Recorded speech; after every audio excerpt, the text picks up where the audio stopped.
The hiss of the steam engine was the only sound that had been constant for days, a rhythmic sigh that had become the backdrop to Clara's waking and sleeping hours. Now, it was slowing, the steady chuffing giving way to a long, mournful groan of metal on metal. She pressed her face against the cold glass of the window, her breath fogging a small circle on the grimy pane. Outside, the world was a study in gray and brown. The last vestiges of a stubborn winter clung to the land. The prairie grass bleached to the color of old bone, the sky a vast, unforgiving sheet of pewter. She had been traveling for what felt like a lifetime, moving from one train to the next, each one taking her deeper into a country that grew emptier with every passing mile. The vibrant greens and bustling cities of the East had bled away, replaced by this endless, rolling emptiness. It was a land that did not seem to care if a person lived or died upon it, and the thought sent a familiar tremor through her hands. She tightened her grip on the worn leather handle of her satchel, the only thing of substance she owned in the world. Inside the satchel lay her life, or what was left of it. A spare dress, patched and faded, a small bar of soap wrapped in cloth, a tarnished silver locket containing a lock of her late husband's hair, and the letter. The letter was the most important thing of all. Its paper was thin and creased from countless readings, the ink slightly blurred from a tear that had escaped one desperate night.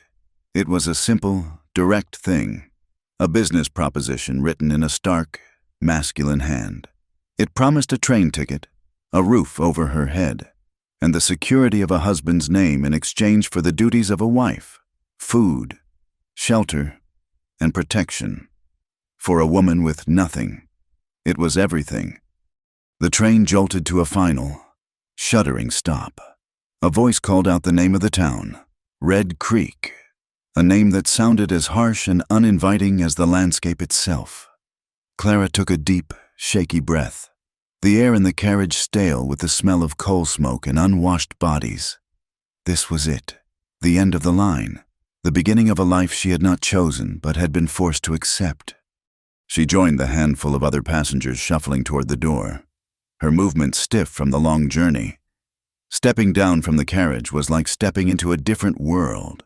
The wind hit her first, a physical blow that tore the breath from her lungs and whipped her thin shawl around her face. It was a relentless, scouring wind that carried the grit of the plains and the scent of distant snow. It seemed to want to peel the skin from her bones, to erase her from this place before she had even arrived. The town of Red Creek was little more than a single, wide street carved from the mud, flanked by raw timber buildings with false fronts that did little to hide their humble construction. A saloon, a general store, a blacksmith's forge belching black smoke, and a few other nondescript structures stood like lonely sentinels against the vastness. There were no trees to soften the view, no gentle hills to break the horizon. There was only the street, the sky, and the endless, aching distance. Her heart, which had been a tight knot of anxiety for days, now seemed to beat a sick, frantic rhythm against her ribs. Doubt was a bitter taste in her mouth. What kind of man sent for a wife he had never met? What kind of life awaited her in a place this desolate? She clutched the satchel to her chest as if it were a shield, her eyes scanning the wooden platform for a sign, for the man who was to be her husband. She did not have to wait long. He stood apart from the small cluster of men who had gathered to watch the train's arrival, his stillness a stark contrast to the wind-whipped commotion. He was exactly as the letter had described him, yet somehow more imposing in person, tall. His shoulders were broad beneath a heavy sheepskin coat, and his hat was pulled low, casting his face in shadow. Even from a distance, she could feel the grim set of his jaw. He made no move toward her, simply watched her with an unnerving patience, his gaze steady and assessing, summoning a courage she did not feel. Clara walked toward him, her worn boots unsteady on the rough planks of the platform. The wind tore at her bonnet, pulling loose strands of her brown hair to whip across her face. As she drew closer, she could see his face more clearly, It was a hard face, weathered by sun and wind, with lines etched around his eyes and mouth that spoke of hardship, not laughter. His eyes were the color of a winter sky just before a storm, and they held no welcome. "Mr. Hart?" she asked, her voice small and thin, nearly stolen by the wind. He gave a curt nod, his eyes flicking from her face down to the threadbare satchel and back again. "You are Clara." It was not a question, but a statement of fact. His voice was low and rough, like stones grinding together. It was a voice that was not used to making conversation. "Yes," she managed. There was an awkward silence. She did not know what she had expected. A word of welcome, perhaps an offer to take her bag. He did neither. He simply stood there, a silent mountain of a man, making her feel small and fragile. Finally, he turned. "The wagon is over here." He led the way without looking back to see if she was following. She hurried to keep up, her legs still unsteady. The wagon was as practical and unadorned as the man himself, a simple buckboard, its wood weathered and gray, hitched to a pair of sturdy-looking horses that stood with their heads bowed against the wind. He tossed her small satchel into the back with no more care than if it were a sack of flour, then moved to untie the reins. It was clear she was expected to get herself into the wagon. Clara placed a hand on the dusty wheel for support and pulled herself up onto the hard wooden seat. She smoothed her dress over her knees, her hands trembling slightly, and folded them in her lap. Waiting. Elias Hart swung himself up beside her with an easy, powerful grace that seemed at odds with his grim demeanor. He took the reins, and with a soft click of his tongue, the horses started forward, pulling the wagon away from the small depot and onto the main street. The ride through the town was brief. A few faces turned to watch them pass, a woman sweeping the porch of the general store, a group of men leaning against the saloon wall. Their gazes were curious, and Clara felt a hot flush of shame creep up her neck. They all knew. They knew who she was and why she was here, a mail-order bride, a woman bought and paid for, like a piece of livestock. She kept her eyes fixed straight ahead, focusing on the plodding rhythm of the horses' hooves. Once they left the last building behind, the full, overwhelming scale of the land revealed itself. The road was merely a pair of ruts stretching toward a horizon that never seemed to get any closer. The plains rolled on in every direction, a vast, empty sea of dormant grass under the immense, oppressive sky. The silence between them was as vast and empty as the landscape. Elias did not speak, his attention fixed on the path ahead. The only sounds were the creak of the wagon wheels, the jingle of the harness, and the ceaseless moan of the wind. Clara, desperate to fill the void, tried to see beauty in the starkness around her.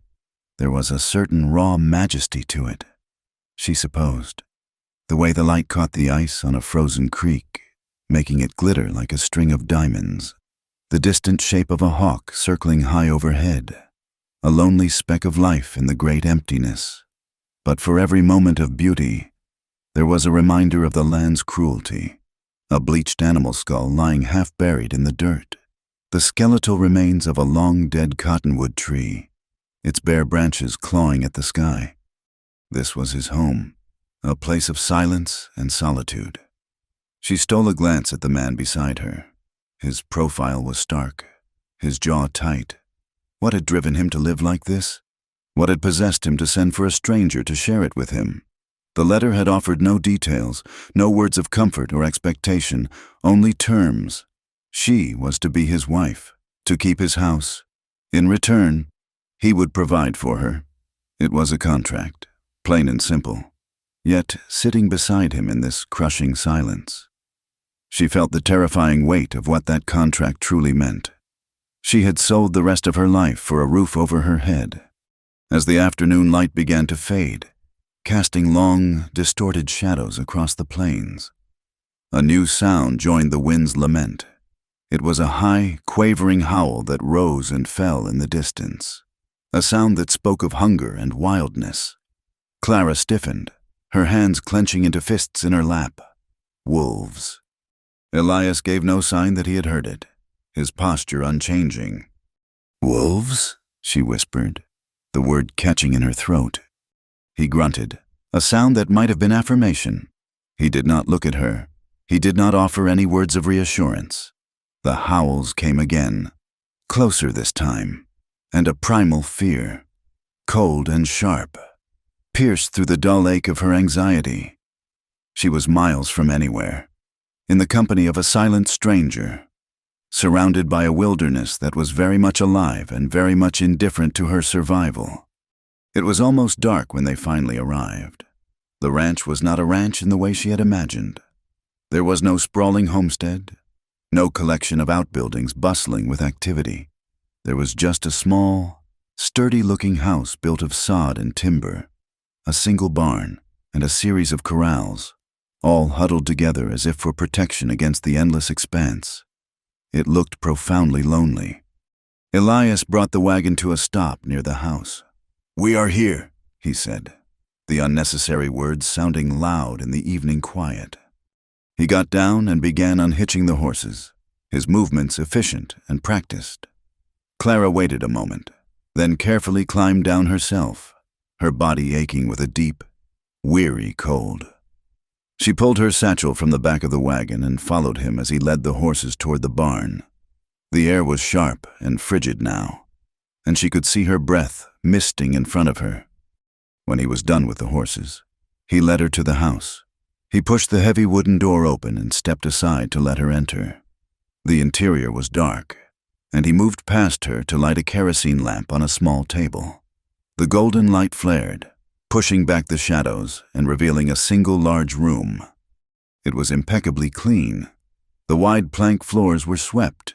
The stone fireplace was free of ash, and the few pieces of furniture, a sturdy wooden table with 2 chairs, a dry sink, and a large iron stove, were simple and well-maintained. But it was a sterile cleanliness, a room scrubbed of any personality or warmth. There were no curtains on the windows, no rugs on the floor, no pictures on the walls. It was a space for living, not a home. Her eyes were drawn to the fireplace. On the rough-hewn mantelpiece sat a single object, a small, silver-plated frame. She moved closer, her curiosity overriding her apprehension. It was a wedding photograph. The image faded to a pale sepia. It showed a younger Elias, his face not yet so hard, standing beside a small, smiling woman with dark hair and gentle eyes. A phantom of a smile touched his lips in the photograph, a ghost of a happiness that seemed impossible now. "My wife," his voice came from behind her, making her jump. "Sarah. She passed. Her and the boy. Fever, 5 years back." He stated it flatly, a report of historical fact, his tone devoid of any emotion. Clara turned to face him, murmuring a quiet, "I am sorry." He just nodded, his gaze distant, as if looking at the photograph had transported him somewhere she could not follow. The silence stretched again, thick with the ghosts of the woman and child who had once filled this empty house with life. This was the reason for the emptiness. She realized. It was not just a house. It was a tomb. He seemed to shake himself from his reverie, his eyes focusing on her once more. "Your room is through there," he said, gesturing to a closed door. "The kitchen supplies are in the pantry. You will cook the meals. You will keep the house. I will be out on the range most days, from sunrise to sunset. I expect the evening meal to be ready when I return." He laid out the terms of their contract as if he were giving orders to a hired hand. Clara felt a surge of something, pride, or perhaps just a desperate need to claim some small piece of herself in this transaction. She had sold her labor, her companionship, her name, but there was one thing she had not put up for sale. She lifted her chin, her voice steadier than she felt. "Mr. Hart," she began, meeting his gaze directly. "I want to be clear about the terms of our arrangement. I have come here to be your wife in name and to keep your house, as we agreed in our letters. I will do my duties, I will cook and clean and be a respectable partner in your home." She took a breath, her heart hammering. "But I was not hired to be your lover. I will not share your bed." The words hung in the air between them, a bold and perhaps foolish declaration. She watched his face, expecting anger, or perhaps derision, but his expression did not change. The grim lines of his mouth remained unmoved, his eyes as cold and unreadable as ever. He considered her for a long moment, his gaze so intense it felt as if he were looking right through her, weighing and measuring every fear and every ounce of pathetic defiance she possessed. Then he gave a single, sharp nod. "That was not part of the offer," he said, his voice flat. "The room is yours. I will not bother you." He turned away from her then, moving to the fireplace to build a fire, his broad back a clear dismissal. The arrangement had been clarified. The rules had been set. He had agreed, but instead of relief, Clara felt a profound and terrifying chill that had nothing to do with the cold in the room. She retreated to the small bedroom he had indicated, closing the door softly behind her. It was as sparse as the main room, containing only a narrow bed with a patchwork quilt, a small washstand with a pitcher and bowl, and a single wooden chair. A small window looked out onto the black, empty plains. She set her satchel on the floor and sat on the edge of the bed, the mattress rustling with the sound of its corn husk stuffing. The house was quiet. She could hear the crackle of the new fire in the other room and the sound of Elias moving about, the heavy tread of his boots on the wooden floor. Then she heard the front door open and close. He had gone outside. She was alone, utterly and completely alone in a strange house, in the middle of a vast and unforgiving wilderness, bound to a man who was a stranger to her and to himself. She lay back on the bed, pulling the rough quilt up to her chin, but it offered little warmth against the cold that had settled deep in her bones. Her heart pounded in her chest, a frantic, trapped thing. It was not a rhythm of fear, not in the way she had feared the wolves or the leering eyes of men in the past. She did not think Elias Hart would harm her. His coldness was a wall, not a weapon. No, this was something different. It was the sound of the silence. It was no longer just an absence of noise. It was a presence. It pressed in on her from all sides, a heavy, suffocating blanket that filled the empty spaces in the house and in her own heart. It was the silence of a life unlived, of a future as vast and as empty as the land outside her window. And in that crushing absolute stillness, Clara felt a loneliness so profound it felt like ice spreading through her veins. The days settled into a rhythm, as stark and unchanging as the horizon. Clara's life became a map of small, repeated duties. She rose before the sun, the floorboards cold beneath her bare feet, and stoked the embers in the stove back to life. The smell of coffee and frying bacon would fill the small house, a lonely domesticity in the vast silence.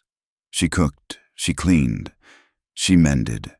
She learned the geography of the house, the loose floorboard by the pantry, the way the wind whistled through a chink in the window frame when it blew from the north, the faint scent of lavender that still clung to the linens in a chest at the foot of her bed, a ghost of the woman who had come before her. She and Elias moved around each other with a practiced, careful distance. They were like two celestial bodies, held in the same orbit by a contract, but never touching. Their conversations were clipped and necessary, transactions of information. "The flour is low. I will be back late tomorrow. There is a storm coming." They ate their meals in silence at the long wooden table, the scrape of a fork against a plate, a deafening sound in the quiet room. She would place his food before him, and he would eat without comment, his eyes on his plate. When he was finished, he would rise, give a curt nod that was neither thanks nor dismissal, and retreat to the barn or simply stare into the fire. Lost in a world she was not permitted to enter, his emotional space was a fortress, and she had no desire to breach its walls. Her own heart was a tender, bruised thing, and she guarded it just as fiercely. Every 2 weeks, Elias would hitch the horses to the buckboard for the long ride into Red Creek for supplies. The first time, He had simply announced, "We are going to town," and she had understood it was not a request. The journey was as silent as their meals, but in town, the world came rushing back in with all its noise and judgment. While Elias conducted his business with the blacksmith or the feed store, Clara would go to the general store, her list clutched in her hand. It was there she learned the full story of the faded photograph on the mantelpiece. The townsfolk, particularly the women, spoke in whispers that were meant to be overheard. Their eyes would follow her as she moved through the aisles, their gazes a mixture of pity and morbid curiosity. "That's her," a woman with a face like a dried apple would murmur to her companion. "The new one. Poor thing. He looks right through her, they say, just like he does everyone." It's the grief. It hollowed him out, that fever. Took Sarah and little Jacob within a week of each other. A man can't come back from that. The name, Jacob. He had a son. The knowledge landed like a stone in her stomach. She pictured the faded photograph, the ghost of a smile on Elias's face, and tried to imagine a child's laughter echoing in the silent house. It was impossible. The silence was too old, too complete. The owner of the store was a woman named Martha Gable, a widow whose face was a roadmap of kind wrinkles and whose eyes held a gentle wisdom. She always had a warm word for Clara, never joining in the whispers. One afternoon, as Clara was counting out coins for a bag of sugar, Mrs. Gable placed a warm, flour-dusted hand over hers. "You hold up well, child," she said, her voice low and soft. "It's not an easy place you found yourself." Clara felt a lump form in her throat. It had been so long since anyone had spoken to her with simple kindness. "It is quiet," she managed to say. "Mrs." Gable's eyes were full of a sad understanding. "Elias is a good man, deep down, but the good part of him is buried deep. That fever didn't just take his family. It took the man he was. He walled himself up in that house with their ghosts, and I don't think he knows how to find his way out." She squeezed Clara's hand gently. "You be careful with your heart. You hear? Elias' heart doesn't need a bride. He needs healing, and maybe redemption. That's a heavy burden for a young woman to carry." The old woman's words echoed in Clara's mind on the long, silent ride back to the ranch. She looked at the man beside her, at his rigid back and the hard set of his jaw as he stared out at the endless plains. A man who needed healing, a man who needed redemption. She was a woman who needed shelter. Theirs was a union of needs, not wants. And yet, Mrs. Gable's words had planted a seed of something new in her thoughts, a flicker of compassion for this grim, silent stranger. As the weeks turned into a month, Clara began to notice things, small things, so subtle she at first thought she was imagining them. She had taken to brushing out her long hair at night, sitting on the chair in her small room by the window. One evening, she happened to glance out into the yard and saw him. He was standing by the corral, a dark silhouette against the deep blue of the twilight sky. He was not working. He was just standing there, watching the soft light from her window. He was watching her.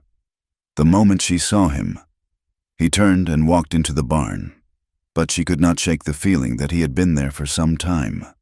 Another day, a heavy, wet snow began to fall, the first of the true winter. A scrawny calico cat, a wild creature that lived in the barn, had grown bold enough to come to the back door for scraps. As Clara watched it through the kitchen window, the cat made a sudden, clumsy leap at a large snowflake, tumbling paws over ears into a soft drift. A laugh, sudden and genuine, escaped Clara's lips before she could stifle it. It sounded foreign in the quiet house. When she turned from the window, she saw Elias standing in the doorway from the main room. He had been about to go outside, his heavy coat already on. He was looking at her, and for a fleeting second, the coldness in his eyes was replaced by something else, a flicker of surprise, of curiosity. He did not smile, but the hard line of his mouth seemed to soften for just an instant before he turned and went out the door. He was watching her, not with the eyes of a husband, nor with the leering gaze she had known from men in her past. He watched her the way a man might watch a strange bird that had flown into his yard, wary, curious, unsure if it was a threat or a wonder. She was a flicker of life in his stagnant world, and it seemed he did not quite know what to do with it. The fragile, unspoken truce of their lives was shattered one Friday night. Elias had gone into town alone, something he rarely did after dark. She had kept his dinner warm on the stove, the hours ticking by on the small mantel clock. The wind howled outside, a lonely, menacing sound. It was nearly midnight when she heard the wagon, followed by the heavy, uneven footsteps on the porch. He stumbled through the door, and she knew instantly that something was wrong. He leaned heavily against the doorframe, his hat gone, his hair disheveled. There was a dark, ugly gash on his cheekbone, and his knuckles were split and bleeding. The sharp, sour smell of whiskey hung about him. "Mr. Hart," she breathed, rushing forward. He waved a hand to ward her off, his movements clumsy. "It is nothing." He straightened up, his pride a palpable thing, but he winced as he moved, his hand going to his ribs. "You are hurt," she insisted, her voice firm. "Sit down. Let me see to it." To her surprise, he did not argue. He let her guide him to one of the chairs at the table, slumping into it with a weary sigh.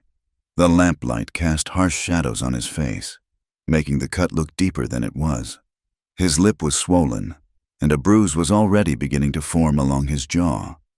"What happened?" she asked, her voice trembling slightly as she went to the dry sink to pour water into a basin. He was silent for a long time, staring at his bruised hands on the table. "A drunk man in the saloon," he finally said, his voice a low growl. He was running his mouth. Clara brought the basin to the table, along with a clean cloth and a small bottle of carbolic acid she had bought for cuts and scrapes. "About what?" Elias looked up, and his eyes met hers. They were clouded with drink and a raw, simmering anger she had never seen before. He said Hart paid for a wife because he couldn't get one any other way. Said he'd bought himself a hired girl to warm his bed. The words hit Clara like a physical blow. A hired girl. The town's whispers given a voice, made coarse and ugly. The shame was a hot, bitter flood.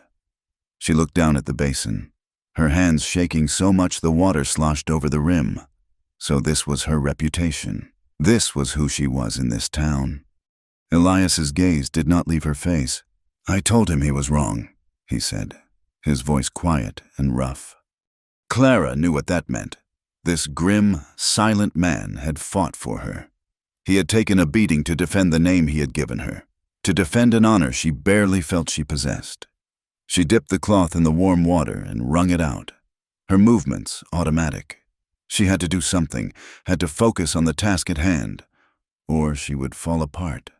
She reached out and gently touched the cloth to the cut on his cheek. He flinched at her touch, a sharp intake of breath, but he did not pull away. Her hands trembled as she carefully cleaned the wound, her fingers brushing against the rough stubble of his beard. He was so close. She could feel the heat radiating from his skin, could see the tiny lines etched at the corner of his eye, the faint scar that cut through his eyebrow. She had never been this close to him before. The air was thick with the scent of whiskey, sweat, and something else, something purely male and unsettlingly intimate. He sat perfectly still under her care, his body rigid. She worked in silence, her entire world shrinking to this small, focused task, cleaning the blood from his skin, tending to the damage done on her behalf. When she finished with the water, she opened the small bottle of carbolic acid. "This will sting," she warned, her voice barely a whisper. She applied a small amount to the gash. He hissed, his jaw clenching, but he held her gaze. And in that moment, as she looked into his eyes, something shifted. The wall between them, the carefully constructed fortress of silence and distance, seemed to dissolve. She was no longer seeing a grim employer or a man lost in his own grief. She was seeing a man in pain, a man who was vulnerable, a man who had bled for her. And he was not looking at a housekeeper. The assessment was gone. The cold distance was gone. In its place was a raw, unguarded intensity that made her breath catch in her throat. He was looking at her as if he was seeing her for the very first time. He saw the tremor in her hands, the fear in her eyes, the flush on her cheeks. He saw a woman. The moment stretched, taut and silent, broken only by the howl of the wind outside. It felt more intimate than any touch, more revealing than any conversation they had ever had. It was a collision of two solitudes, a brief, startling recognition in the vast emptiness of their lives. Finally, she pulled her hand away, her heart hammering against her ribs. The spell was broken. She corked the bottle, her fingers fumbling, and began to gather the cloth and basin. She could not look at him. As she turned to take the things back to the sink, his voice, low and raspy, stopped her. "Thank you." It was just 2 words, spoken in a whisper, but they were the kindest words he had ever said to her. She stopped, her back to him, and closed her eyes for a moment. She gave a small, jerky nod, unable to speak. When she finally turned back to the table, he was gone. The chair was empty. She heard the soft click of his bedroom door closing, the room on the other side of the house that he had always used. She stood alone in the main room, her hand pressed to her chest as if to still her racing heart. The fire had burned down to glowing embers, casting a soft, red light on the empty chair where he had sat. Everything was the same, and yet everything was different. The rules of their arrangement had not changed, but the spirit of them had been irrevocably altered. He had fought for her. He had let her touch him. He had looked at her like a man looks at a woman. And in the deep echoing silence of the house, Clara knew, with a certainty that was both terrifying and thrilling, that nothing would ever be the same again. After the night of the fight, a new quiet settled over the house. It was different from the cold, sterile silence that had greeted Clara upon her arrival. The old silence had been a wall, thick and impenetrable. This new quiet was more like a thin, fragile membrane. It was still there, separating them, but now it seemed to tremble with the memory of what had passed between them. A shared look, a whispered thanks, a moment of raw, unguarded connection. Elias's wounds healed. The gash on his cheek faded to a thin, pink line, and the swelling in his lip went down, but the change inside the house remained. He no longer looked through her. His eyes would sometimes meet hers across the table, and he would hold her gaze for a moment longer than necessary before looking away. She found herself watching him, too, noticing the way his hands, though calloused and rough from work, could be gentle as he checked a horse's hoof. She saw the exhaustion that settled deep in his shoulders at the end of a long day, a weariness that seemed to come from more than just physical labor. They still did not speak of personal matters. Their days continued in the same rhythm of chores and meals, yet the space between them felt charged, alive with unspoken thoughts. She was no longer just the housekeeper, and he was no longer just the grim proprietor of her new life. They were a man and a woman, living under the same roof, each acutely aware of the other's presence.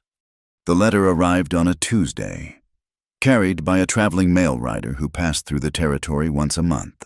He handed the thin, smudged envelope to Elias in the yard, and Elias, in turn, brought it inside and placed it on the table where Clara was kneading dough for the evening's bread. Her heart gave a painful lurch.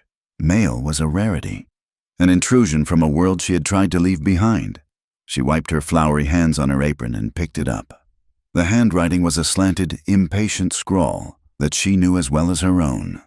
A cold dread, sharp and familiar, snaked its way up her spine. It was from her brother, Thomas. She had not seen or heard from him in over 2 years, not since she had fled the dusty, hopeless town where he had left her.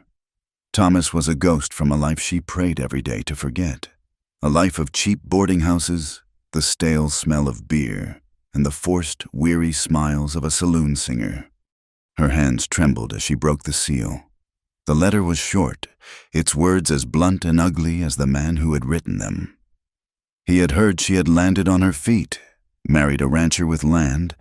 He was in some trouble. He wrote, a debt that needed paying. He needed money, and he expected her to send it. The last line was not a request, but a threat, coiled like a rattlesnake at the bottom of the page. I am sure your new man would not want folks to know his respectable wife used to sing for drunks and dance for coin.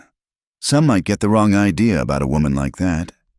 The letter slipped from her numb fingers and fluttered to the floor. The room seemed to tilt, the air growing thin. All the shame she had carried for so long, all the humiliation she had tried to bury beneath miles of prairie and a new name, came rushing back. A woman like that. The words echoed the saloon owner's taunts, the whispers of the men whose coins she had collected. Elias had been watching her from the doorway. He had seen the color drain from her face, had seen the letter fall. He walked over, his heavy boots sounding like drum beats in the sudden silence, and bent to pick it up. He did not ask for permission. He simply straightened up and read the single, soiled page. Clara stood frozen, unable to speak, unable to breathe. She watched his face, searching for a reaction, for the disgust and judgment she was sure she would find, but his expression was unreadable, a mask of stone. His eyes scanned the lines, his jaw tight. When he finished, he folded the letter carefully and held it out to her. He did not look at her. He looked at a point just past her shoulder. I see, he said, his voice flat. He asked no questions. He did not ask if it was true. He did not ask about her brother or the life she had led before. He simply walked to the small, locked box he kept on the mantelpiece, the one where he kept his money. He unlocked it, took out a small, heavy leather pouch, and walked back to her. He held it out. The gesture was so simple, so practical. He saw a problem, a demand for money, and he offered the solution. But to Clara, it was the most profound insult she could have imagined. He was trying to buy his way out of her shame. He was trying to purchase her silence, to pay off her past as if it were just another debt, another transaction in their cold, clear contract. All the fragile trust that had begun to grow between them curdled into a hot, bitter rage. No, she whispered, her voice shaking. She looked from the pouch in his hand to his impassive face. He thought this was the answer. He thought money could fix this, could scrub her clean.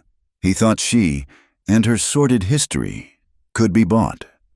You think I can be bought again? Her voice cracked, rising with a raw, desperate pain. The question was a cry from the deepest, most wounded part of her soul. Without thinking, she slapped the pouch from his hand. It hit the floor with a heavy, metallic thud, spilling a cascade of silver dollars that rolled and spun across the wooden planks. Elias looked down at the scattered coins, then back at her. For the first time, she saw a flicker of something in his eyes, not anger, but a deep, troubled confusion. He had miscalculated. He had tried to solve a problem of the heart with a tool of the hand, and he did not understand why she had thrown it back in his face. Unable to bear his gaze, unable to bear the sight of the coins gleaming on the floor like remnants of her old life, Clara turned and fled. She ran out of the house, not caring where she was going, her bare arms cold in the biting wind. She ran past the corrals, past the watchful eyes of the horses, and did not stop until she reached the relative darkness of the barn. She collapsed into a pile of hay in an empty stall, the rough straw scratching her cheek, and there, in the quiet, dusty dark, surrounded by the warm, animal scent of horses and leather, she finally allowed herself to cry. The tears came in a torrent, hot and painful. She cried for the girl she had been, forced to sing in a smoky room while her brother drank away their meager earnings. She cried for the shame that clung to her like a shroud, and she cried for the new, fragile hope that had just been crushed under the weight of a few silver coins. She had thought, for a moment, that she might be starting to build a life here. Now she saw she had only built a new kind of cage. She did not know how long she had been there when she heard the barn door creak open. A rectangle of gray afternoon light spilled into the darkness, silhouetting a tall, familiar figure. Elias. Clara scrambled back into the hay, trying to stifle the sobs that still racked her body. She expected him to speak, to demand an explanation, perhaps to order her back to the house. He did none of those things. He closed the door, plunging the barn back into a dim, quiet twilight. He walked slowly over to her stall, his steps measured and quiet. He did not enter it. He simply sat down in the hay just outside it, his back against the wooden partition, and said nothing. He just sat. He did not look at her. He did not try to touch her. He just shared the space with her, a silent, steady presence in the dark. The minutes stretched into an hour. Clara's sobs slowly subsided into ragged, shuddering breaths. The silence that grew between them was different yet again. It was not cold, and it was not charged. It was a shared, quiet space, a silent acknowledgement of a pain too deep for words. His presence was not an intrusion. It was a vigil. He was simply there, guarding her sorrow. When darkness fell, he finally rose. "It is snowing," he said, his voice low and rough. He turned and left, leaving her alone in the quiet dark. She eventually made her way back to the house, exhausted and empty. The coins were gone from the floor. A plate of food was on the table, covered with a cloth. He was sitting by the fire, his back to her. She went to her room without a word and fell into a deep, dreamless sleep. She awoke the next morning to a world transformed. The snow had fallen heavily through the night, and it was still coming down, a thick, silent curtain of white that erased the horizon and muffled all sound. The world had shrunk to the size of the small ranch, an island in a sea of white. They were trapped. The days that followed were unlike any they had spent together. The enforced proximity, the inability to escape into the vastness of the land, or the hard labor of the ranch, forced them into a new kind of intimacy. The silence between them began to lose its edge. It became softer, more companionable. It was filled with the hiss and crackle of the fire, the whisper of the falling snow against the window panes, and the comfortable sounds of two people sharing a small space. One afternoon, as she was stirring a pot of stew, Clara found herself humming a tune from long ago, a simple folk melody her mother used to sing. She stopped abruptly, her cheeks flushing, embarrassed by the unconscious display of contentment. But when she glanced over at Elias, who was mending a piece of harness by the fire, he was not looking at her with annoyance or surprise. He was just watching her, a strange, soft look on his face. He said nothing, but he had noticed. A few days later, she found a bolt of dark blue wool flannel she had bought in town weeks ago. With the endless hours stretching before her, she decided to make him a new shirt. His others were worn thin at the elbows, the collars frayed. It was not part of her contract, not a required duty. It was something more. She worked by the fire in the evenings, the rhythmic push and pull of the needle a soothing, meditative act. He would watch her sometimes, his hands still, his gaze thoughtful. When she finished it, she folded it neatly and left it on his chair while he was in the barn. When he came in for dinner, he saw it. He picked it up, running a hand over the soft fabric. He looked at her, a long, searching look, and then he went into his room. He emerged a few moments later wearing the new shirt. It fit him perfectly. He did not say thank you, but he did not need to. His wearing it was thanks enough. The snow fell for 4 days. The world outside was a deep, silent drift. The world inside the small house had shifted on its foundations. The walls between them had not vanished, but they had become thin as glass. On the last night of the storm, As the wind died down and a profound stillness settled over the land, they sat by the fire. The flames danced, casting warm, flickering shadows on the walls. Clara watched the flames, feeling a sense of peace she had not known was possible. The shame from the letter had not disappeared, but it had receded, its sharp edges softened by the quiet companionship of the past few days. She looked over at Elias. He was staring into the fire, his profile etched in gold and shadow. He looked less grim. The hard lines of his face relaxed in the warm light.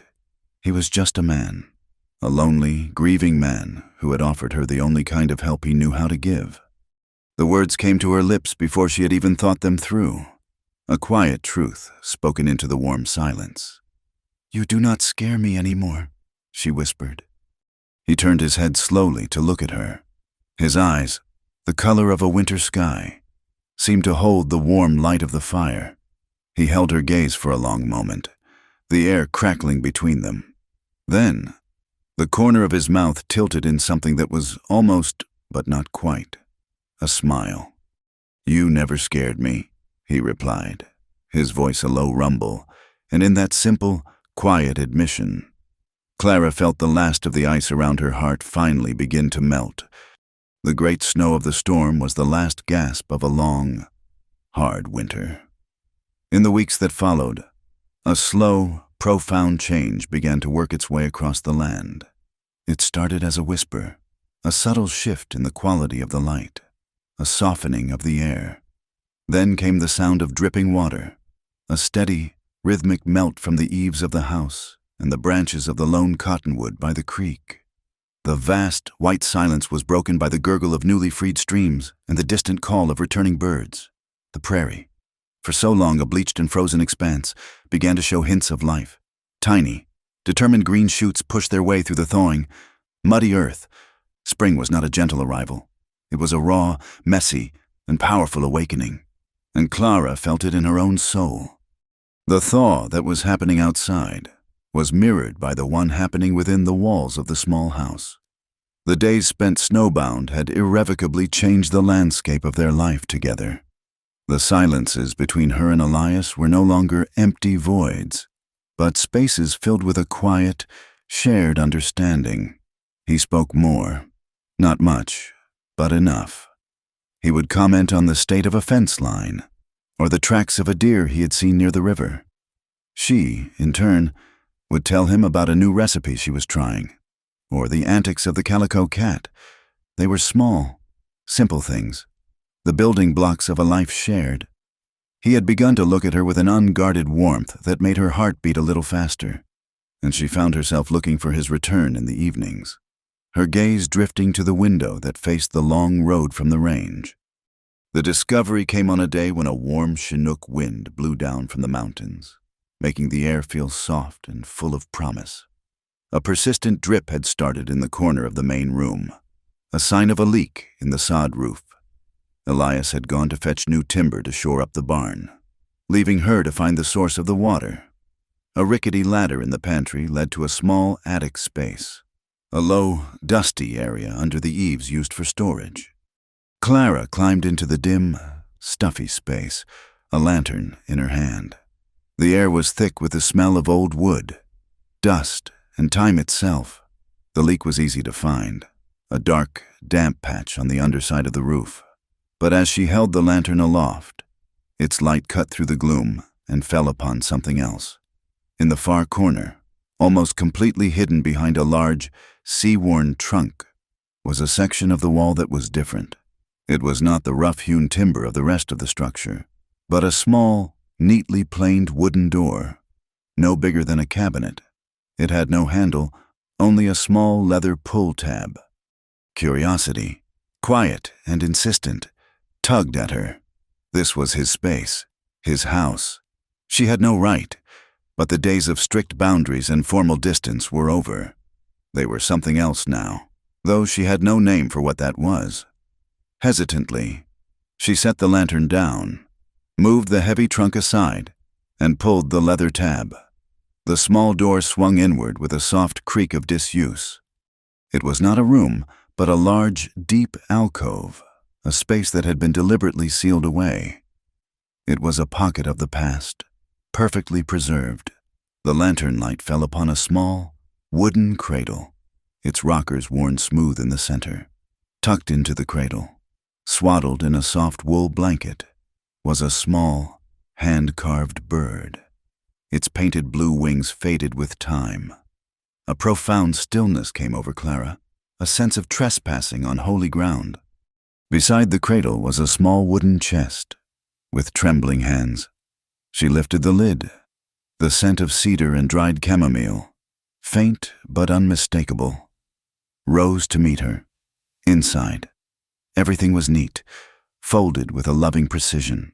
There were tiny linen shirts with impossibly small, embroidered collars, a pair of soft leather baby shoes, the soles unscuffed, a bonnet, a tiny quilt, a silver rattle, tarnished with age. These were not just belongings, they were memories, each one imbued with a love so fierce and a grief so deep. It was a tangible presence in the small, dark space. At the bottom of the chest, she found a thin book. It was a collection of lullabies, the pages soft with use. Tucked between two pages was a single, pressed flower, a prairie crocus, its purple petals as thin and fragile as paper. It was the first flower of spring, a symbol of new life. Someone, Sarah, had pressed it there, a memento of a happy season. Clara closed the chest, her movements slow and reverent. She sank to her knees on the dusty floor, the lantern light casting a halo around the cradle. She had known, in an abstract way, that Elias had lost a wife and child. The town had whispered it.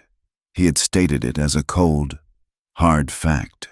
But here, in this hidden shrine, she was confronted with the full, devastating truth of it.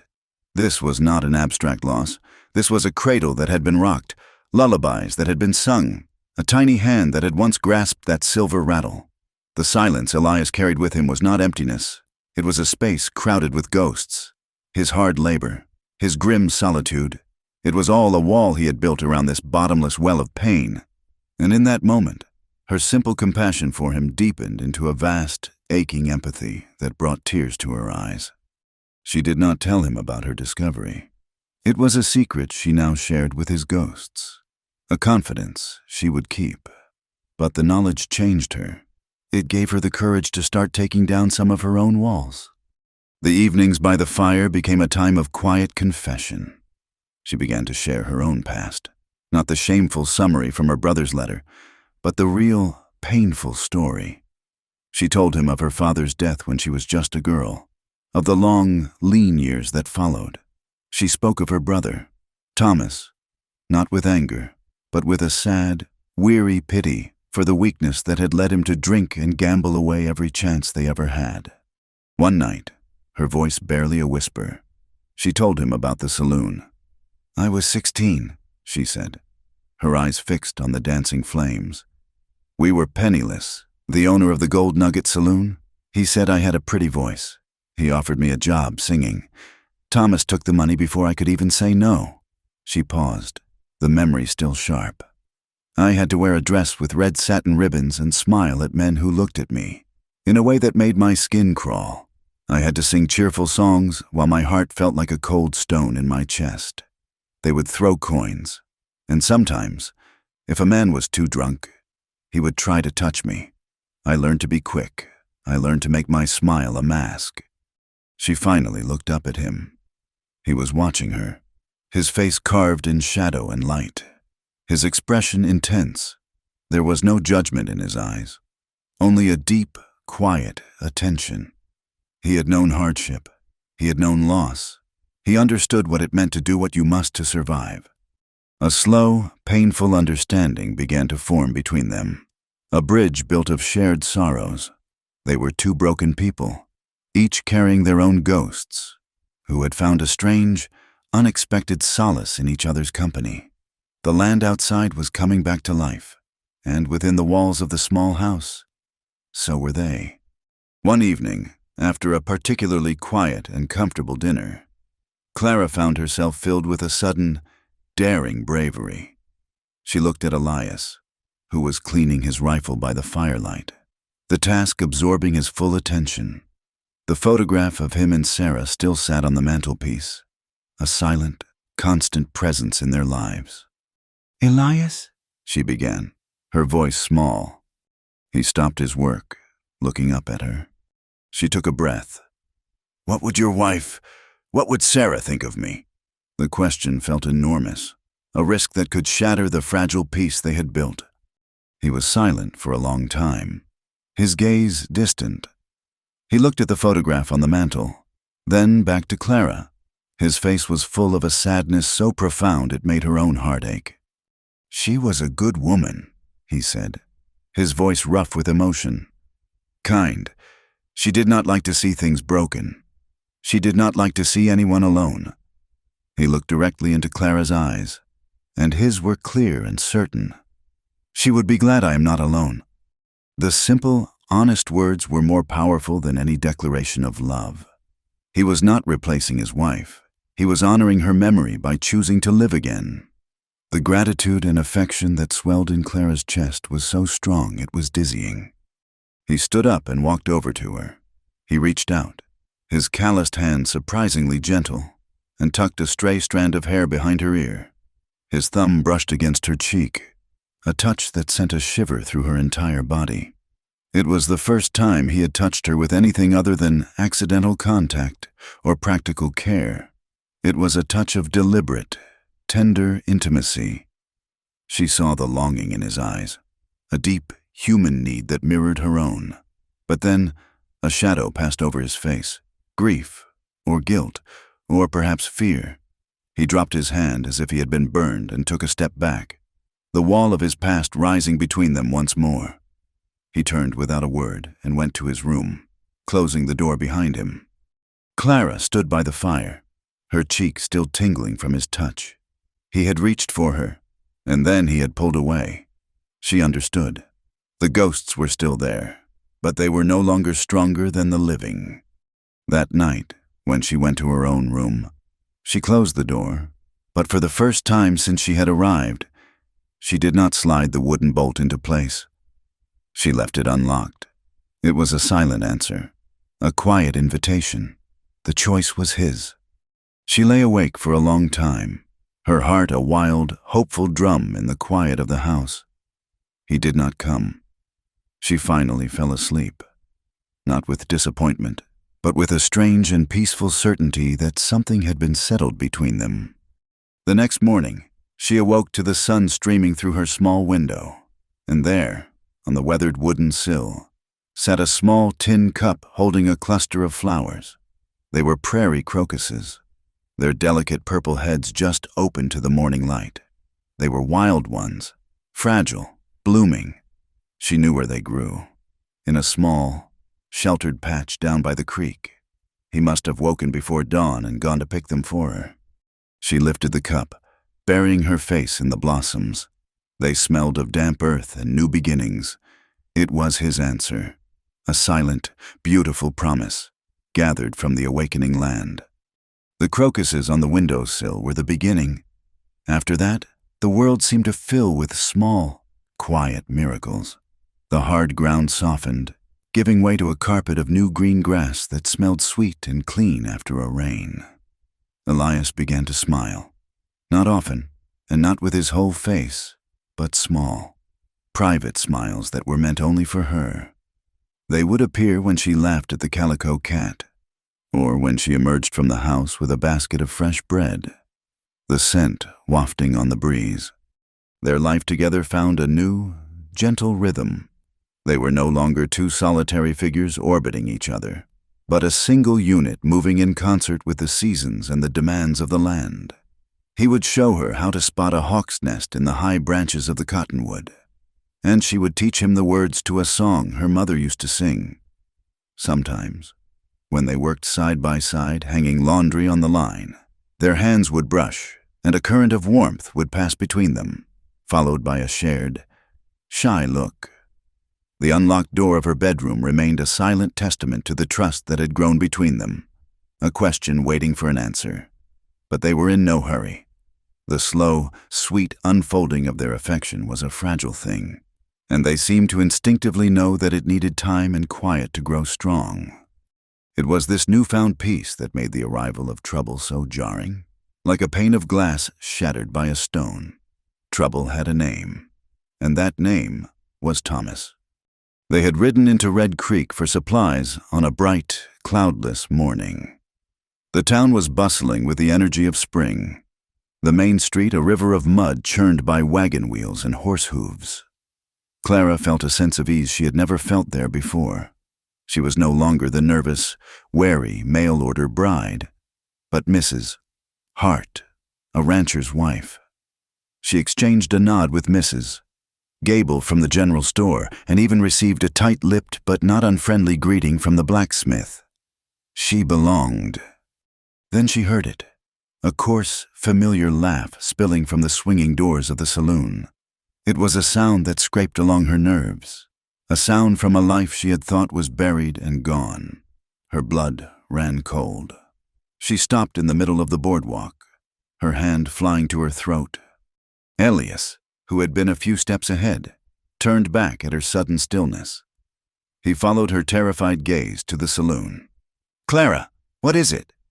And then the door swung open again, and he emerged, squinting in the bright sunlight. It was Thomas. He was thinner than she remembered, his face sallow and unshaven. But his eyes, when they found her, held the same familiar mix of desperation and resentment. "Well, well," he said, his voice slurring slightly. "Look what the wind blew in. My dear sister, all dressed up like a proper lady." A small crowd began to gather, their errands forgotten in the promise of a spectacle. Clara could feel their eyes on her, curious and sharp. "Thomas," she said, her voice a strained whisper. "What are you doing here?" "Looking for you, of course," he sneered, taking a stumbling step toward her. "Heard you'd done well for yourself. Married a rich man. I figured you wouldn't forget your own flesh and blood." Elias stepped forward, placing himself between Clara and her brother. He was a full head taller than Thomas, his presence a silent, immovable wall. "You have business with my wife?" he asked, his voice low and dangerous. Thomas was not intimidated by Elias's size, only emboldened by the whiskey and his own bitterness. He laughed again, a sour, ugly sound. "Your wife," he spat, his eyes sweeping over the onlookers. "You fellas hear that? He calls her his wife. I knew her when she was just Clara, singing for her supper down at the Gold Nugget. She'd sing you any tune you liked for $1, and for a little more." He let the sentence hang in the air, thick with insinuation. A shocked murmur went through the crowd.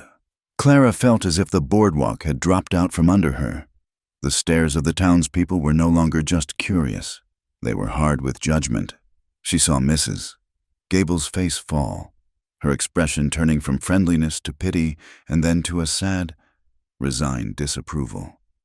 "That is enough," Elias said, his voice like the rumble of distant thunder. "Leave, now!" "I'm not going anywhere until I get what I'm owed," Thomas snarled. He pointed a grimy finger at Clara. "She's a whore, Hart, that's what she is, and you paid for her, just like every other man."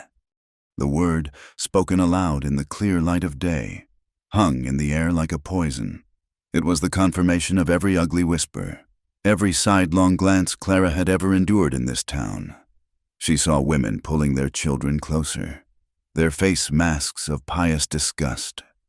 The world began to spin, the faces of the crowd blurring into a single, condemning eye. Elias took a half-step forward, his hands clenching into fists at his sides. But Clara, in a sudden, desperate move, put her hand on his arm. "No, Elias," she pleaded in a low voice. "Please, it will only make it worse." He looked down at her, his face a storm of rage. But he held himself back. He gave Thomas one last look of pure, cold hatred, then turned to Clara. "We are leaving," he said, his voice tight. He put a hand on the small of her back and guided her away from the scene. away from her brother's jeering laughter and the silent, burning judgment of the town. The ride home was a long, suffocating silence.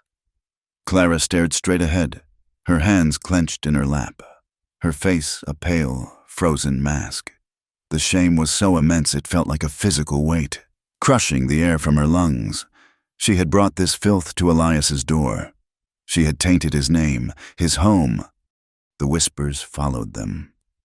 In the days that followed, the poison Thomas had spread took root and flourished in the fertile soil of small-town suspicion.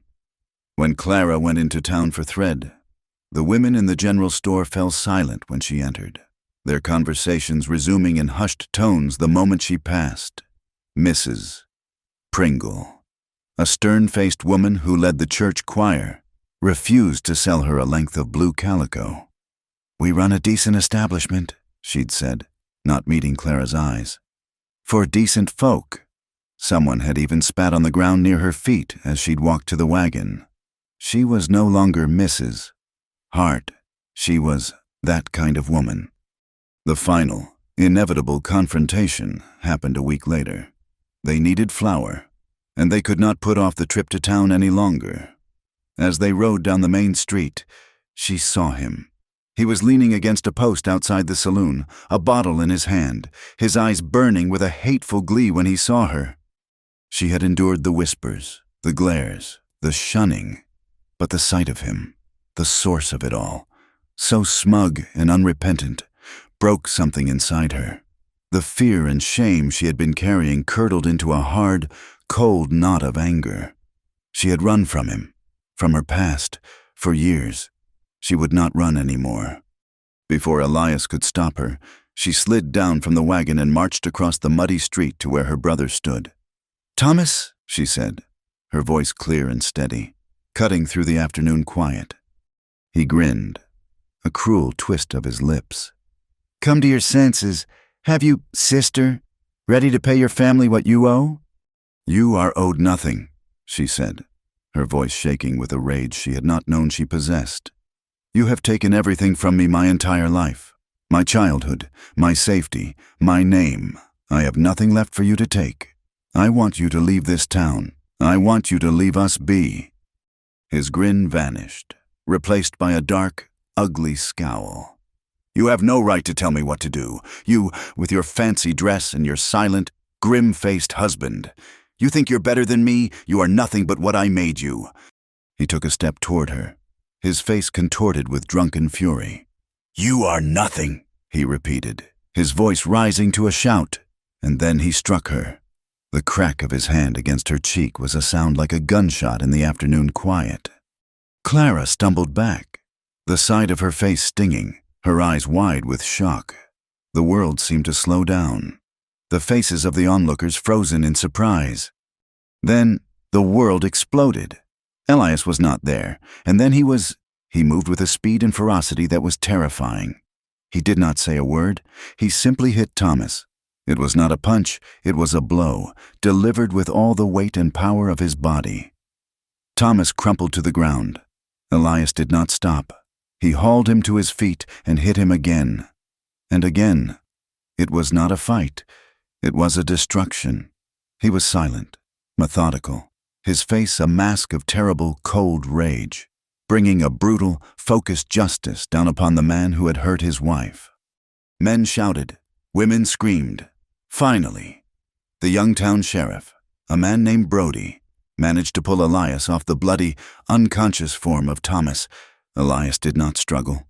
The rage seemed to drain out of him all at once, leaving him standing there, breathing heavily, his knuckles raw and bleeding. They took him to the small jailhouse at the end of the street. Clara, her cheek throbbing, followed them, her mind a numb whirl of terror. Sheriff Brody sat Elias down in a chair and turned to her. "Ma'am," he said, his voice not unkind, "you had best tell me what happened here."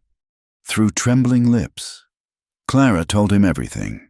She told him about her brother, about the lies and the threats, about the public humiliation. When she was finished, she looked at the sheriff, her eyes pleading. "He hit me, Sheriff, in front of everyone. Elias.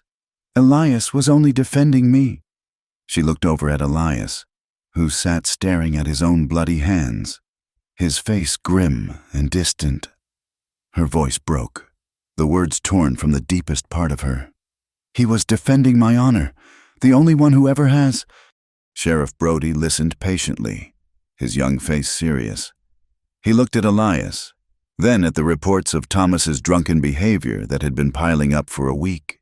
He was a man of the law, but he was also a man of the frontier, and he understood its rough-hewn codes. Beating a man half to death is a serious offense.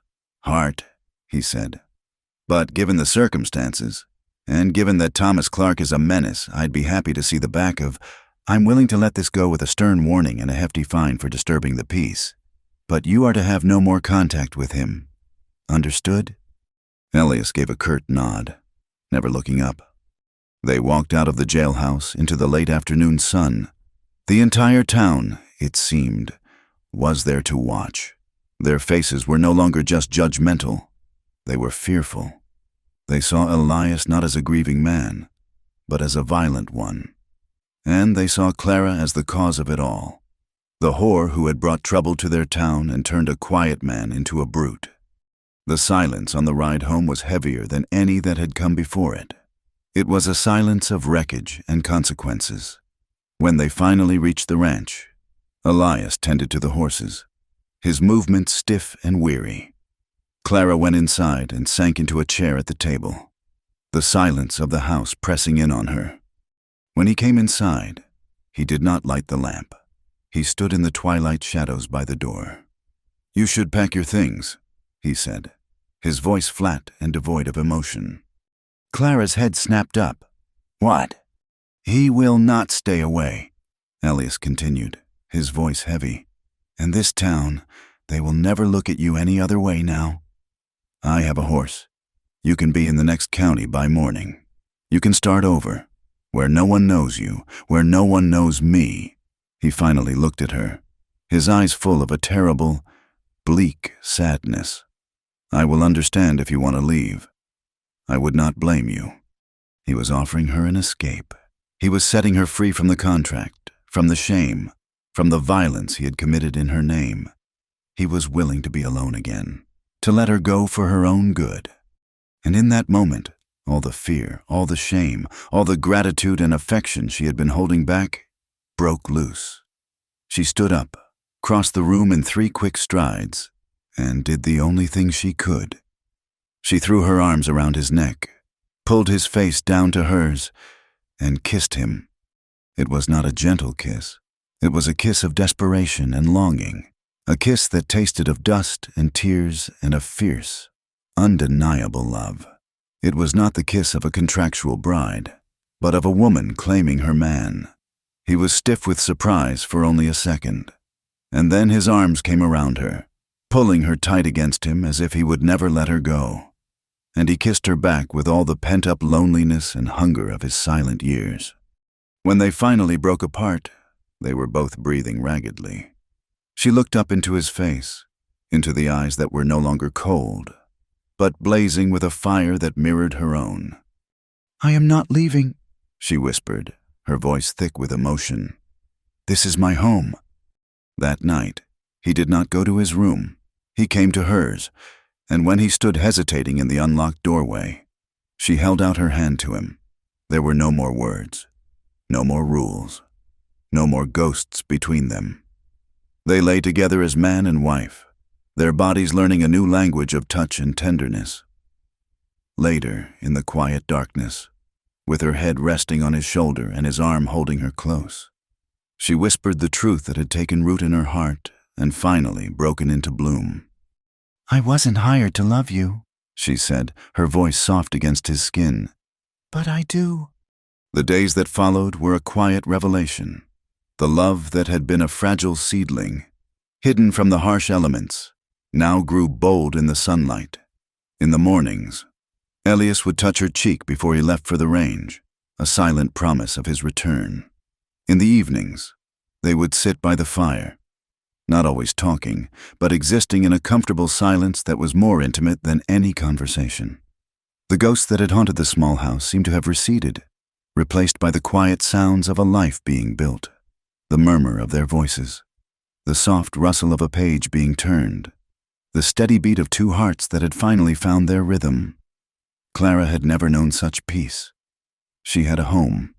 She had a husband who looked at her with a fierce, protective tenderness that made her feel cherished for the first time in her life.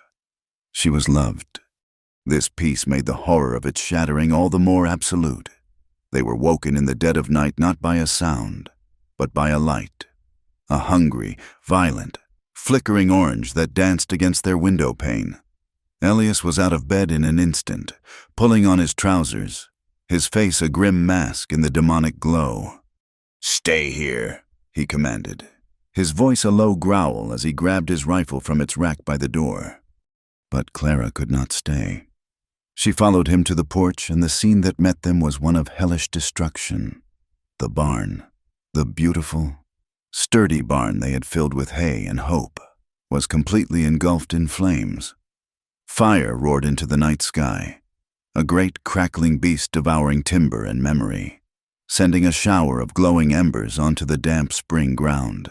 The horses, which Elias had thankfully left in the far corral, whinnied and stamped in terror. The heat was a physical blow, the smell of burning wood and hay thick and acrid in the air. They could do nothing but watch it burn. They stood side by side, two small figures against a backdrop of infernal light, as the roof gave way with a deafening crash, and the structure that had stood for years collapsed into a mountain of fire. As the dawn began to break, painting the smoke-filled sky in bruised shades of purple and gray, the full extent of the devastation was revealed. The barn was a smoldering, blackened ruin. Tools were melted. The winter's supply of hay was gone, and a season's worth of hard work had been turned to ash. But it was not the ruin that made Clara's blood run cold. It was the thing that was nailed to their front door. Driven into the wood with a single, large nail was a piece of rough-sawn plank. Scrawled on it in what looked like charcoal were 4 vicious words: "Get your whore out." Elias saw it the same moment she did. He let out a sound that was not quite a word, a guttural expression of rage and pain. He strode to the door and ripped the sign from the wood with his bare hands, splintering the plank in his grip. He stood there for a long moment, his back to her, his shoulders heaving. When he finally turned, his face was a terrifying sight.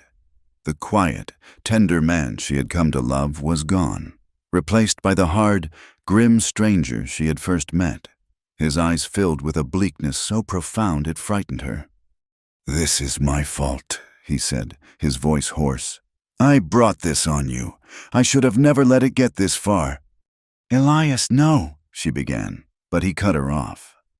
"Pack your things, Clara," he said, his voice flat and final. "We are leaving." She stared at him, uncomprehending. Leaving where? This is our home." "It is not a home," he said, his voice rough with a despair that tore at her heart. "It is a target. I can build another barn. I cannot build another you. I lost a family on this land once. I will not lose another. We will sell it for what we can get. We will go west to Oregon or north, somewhere no one knows us, somewhere you can have a decent life, a chance." He was doing it again. He was trying to protect her, to save her from the consequences of a world that judged her. But what he was offering was not a solution. It was an exile. It was running, and Clara was done with running. "No," she said, her voice quiet but firm. He looked at her as if she had not understood. "Clara, did you not hear me? They burned our barn. They call you that name. They will not stop. What is next? The house? The horses? Us?" "I do not care what they call me," she said, stepping toward him, her chin high. "I do not care what they do. All my life, I ran from my father's grave. I ran from my brother's cruelty. I ran from town to town, from one saloon to the next, always looking over my shoulder, always waiting for the past to catch up with me. When I came here, I was still running. I came for shelter, for a place to hide. She looked around at the small house, at the smoke still rising from the ruins of their barn, at the vast, beautiful land that stretched to the horizon. But it became more than that. You made it more than that. This is the first place I have ever felt safe. This is the first place I have ever felt at home. I have spent my whole life being told I am worthless, that I am nothing. I will not let a few hateful words and a pile of ashes prove them right. She looked him directly in the eye, her own filled with a strength she had not known she possessed. I have run all my life. Elias Hart, I will not any more. He stared at her, his face a mixture of awe and disbelief. He saw before him not the fragile, frightened woman who had stepped off the train months ago, but a warrior. Her courage was a fire far brighter than the one that had consumed their barn. The next morning, while Elias was still wrestling with his despair, Clara took matters into her own hands. She saddled one of the horses and rode out, not west toward escape, but east, toward town. She did not stop at the first, friendliest neighbor. She rode directly to the Pringle ranch. It was Mrs. Pringle who had refused to sell her fabric, her face a mask of pious disapproval. If she could win her, she could win anyone. She found the woman churning butter on her porch, her face tightening with displeasure when she saw Clara. "What do you want?" she asked, her voice as cold as a winter morning. "I need your help, Mrs. Pringle," Clara said simply, staying on her horse. "Last night, someone burned our barn to the ground." A flicker of shock, quickly suppressed, crossed the woman's face. "That is a shame," she said, her tone implying it was a shame that was probably deserved. "It is more than a shame," Clara said, her voice steady. "It was an act of cowardice, an act of hate. They left a note, calling me a name that I am sure you and the other good ladies of the church would not approve of. My husband, a man who has lived here his whole life and buried his first wife and child in this soil, wants to leave. He wants to be driven out of his own home by faceless cowards."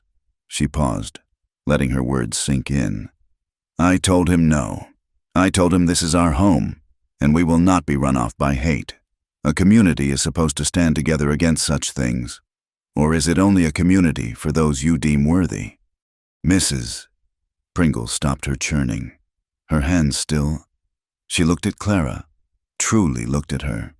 For the first time, she saw not the scandalous woman from the saloon, but a wife fighting for her home, her dignity. She saw a strength that she was forced, however grudgingly, to respect. "What is it you are asking for, Mrs. Hart?" she asked, the use of Clara's proper name a small but significant concession. "I am asking for neighbors," Clara said. "I am asking the good people of this valley to help us rebuild. Not for me, but for the idea that a community does not let one of its own be burned out and threatened in the dead of night, no matter who they are." Mrs. Pringle was silent for a long moment. Then she gave a short, sharp nod. "My husband and my sons will be there tomorrow at sunup," she said, "and I will bring food." It was a start. Clara rode to the next ranch, and the next, her story the same at each stop. Some doors were closed to her, but many were not. The story of the fire, and of her refusal to be intimidated, spread faster than any gossip. By the time she returned to her own ranch, word was already out. Elias met her in the yard, his face etched with worry. "What have you done?" he asked. "I have asked our neighbors for help," she replied. The next morning, they came. First, the Pringle men, their faces grim, carrying saws and axes. Then others, families who had whispered about her, men who had looked away from her in the street. They came on wagons and on horseback, a small army assembling in the shadow of the ruined barn. The women came, too, spreading cloths on a makeshift table and loading it with bread, salted meat, and pies. They came not because they had forgiven her past, but because they could not abide the violent injustice that had been done. Clara moved among them, her head held high, offering water, a word of thanks, a quiet smile. She worked as hard as any of the men, clearing debris, hauling water, her hands becoming blistered and sore. And they watched her. The women of Red Creek watched her courage and her grace, and they saw that she was not what they had thought. Slowly, their stiff nods turned into hesitant smiles. Their whispers turned to quiet, respectful conversation. They were won over not by what she said, but by who she was. The barn rose from the ashes, a testament to a community's better nature, and as it took shape, Clara saw another need. The ranch children, with nowhere to go and nothing to do, ran wild through the construction site. She gathered them up, took them into the shade of the house, and began to teach them their letters using a piece of charcoal on a smooth plank. The next day, more children appeared. When the barn was finished, its new pine timbers smelling sweet and clean in the spring air, she cleared a corner of it. She built rough benches and a small desk. She started a school. At first, only a few mothers, the ones from the most remote ranches, sent their children, but word of her patience and her kindness spread. Soon, even Mrs. Pringle was sending her youngest daughter. The women who had once scorned her now came to her for advice, speaking of her with a newfound respect. She was no longer that woman. She was the teacher. She was Clara. One afternoon, Sheriff Brody rode out to the ranch. He brought news. Thomas had been killed in a saloon in the next county, stabbed in a drunken argument over a poker game. No one had claimed his body. The sheriff delivered the news with a sober formality, then left them. Clara felt no grief. She had mourned the brother she had loved long ago. The man he had become was a stranger to her. As she stood looking out at the greening plains, she felt only a strange and profound sense of peace. A final, ugly tie to her past had been severed. She was free. That spring, the town held a dance in the new town hall to celebrate the end of winter. Elias, who had not attended a town function in years, asked her to go. She wore a simple dress of blue calico, the very color Mrs. Pringle had once refused her, but this fabric had been a gift from the woman herself. When they walked into the hall, a hush fell over the room. But it was not a hostile silence. It was a silence of respect. Elias did not let go of her hand. He led her proudly to the center of the room. As the music started, he held her close, and they danced. Later in the evening, the town's preacher, a kind, elderly man who had watched the town's transformation, approached them. He smiled warmly. "Elias, Clara," he said. "I officiated your union when you first came here, as a matter of legal record, but I think we would all agree that the Lord has seen fit to make a new covenant between you." He raised his hands over them. "And so I ask his blessing again, not on a contract, but on a marriage of true hearts, forged in hardship and redeemed by love." A quiet chorus of amens went through the crowd. Clara looked up at her husband, her heart so full it felt it might burst. The harsh, grim lines of his face were gone, replaced by a love and contentment so deep it shone from his eyes. Later, as they walked home under a canopy of brilliant stars, the sound of the party fading behind them, Elias stopped and pulled her close. "I am proud of you, Clara Hart," he said, his voice thick with emotion. She leaned her head against his chest, listening to the steady beat of his heart. She thought of the journey that had brought her here, the fear, the shame, the loneliness, and she thought of the life that stretched before them, a life she had never dared to dream of. It was a life built not on a foundation of convenience, but on a bedrock of love and mutual respect. It was a life she had fought for. She looked up at him, her eyes glowing in the moonlight. "You did not hire a lover," she said, her voice soft but sure. "But you gave me a life worth fighting for." Thank you for joining us around the campfire for this story. Let us know where you are listening from in the comments so we can all connect. And be sure to subscribe to the Wild West Campfire channel and share your thoughts.